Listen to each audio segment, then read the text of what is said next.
During our graduation trip, I was caught in an accident and tragically lost my left leg. Yet, to my surprise, the school beauty whom I secretly admired proposed to me. We were married for 30 years and always treated each other with respect. As I lay on my deathbed, I was stunned to discover that the 199 love letters I had written for her were discarded in a pile of junk. Meanwhile, she had kept another person's letters cherished in a safe. When I was gravely ill, lying on the hospital bed with my life hanging by a thread, she finally came to see me. Before I closed my eyes for the last time, the final words I heard from her were, "Next time, don't save me." I finally understood her feelings. She would rather die than be with me. When I opened my eyes again, I found myself back before the graduation trip. I decided I would no longer bother her, nor would I have any contact with her. Yet the accident happened again, and this time she rushed in front of me. She said, "This time let me save you." In the haze of my consciousness, I heard the noisy chatter of people around me. Someone nudged me with their elbow. "Allinson, Allinson. Come on, we're all waiting for you." I blinked blankly. As I looked around, I saw my old friends in their teenage appearance. The 7 of us were the best of friends back in high school. During our graduation trip, tragedy struck and my best friend Theodore Chadwick died. I was left with a disability. That memory was too painful for any of us to bring up again, and eventually we all drifted apart. "How about we go to Trapeze Cavern for the graduation trip? Does anyone have any objections?" Seeing that I hadn't responded, Theodore, who was sitting to my left, gave me a direct slap on the back. Seeing my old friend alive again, I was both astonished and elated. I never expected to truly be back before the graduation trip, the starting point of all those tragedies. "Allinson, what's wrong?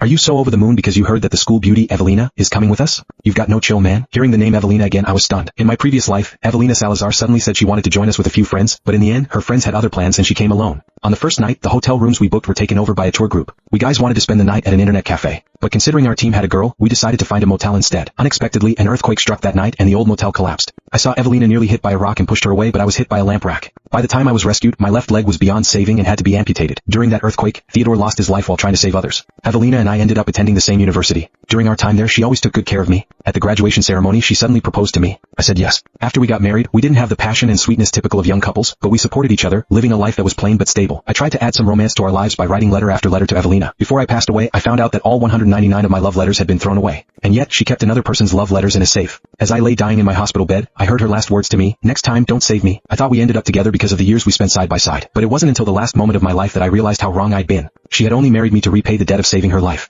That sense of obligation had tied her down for so many years. She must have longed to be free from me. Now, given the chance to live again, I didn't want to trouble her anymore. That accident harmed too many people. This time, I wanted to change everyone's fate. We're a group of guys, bringing a girl along might be inconvenient. This time, I didn't want to have anything to do with Evelina, so I planned to draw a clear line and stay away from her. But the rest of the guys who had never had a girlfriend were strongly opposed. Why not? Evelina said she'd bring other girls along. We haven't dated anyone all through high school. If we meet someone suitable on this trip, wouldn't that solve a big problem for the rest of our lives? When you get to college, there will be plenty of chances to date. This graduation trip happens only once in a lifetime. What's more important, friends or girls? After some discussion, they decided that bringing girls along would reduce the chances of having spontaneous encounters on the road. So they agreed not to invite Evelina. I thought, they haven't tasted the bitterness of love yet. They're still too naive. I just smiled and didn't say anything. I figured that, with Evelina's proud personality, she would definitely not want anything to do with us after being turned down. But to my surprise, Evelina called me directly. "Let's make a bet. If you lose, you have to let me join the graduation trip." I frowned. I really didn't want to have any contact with her in this life.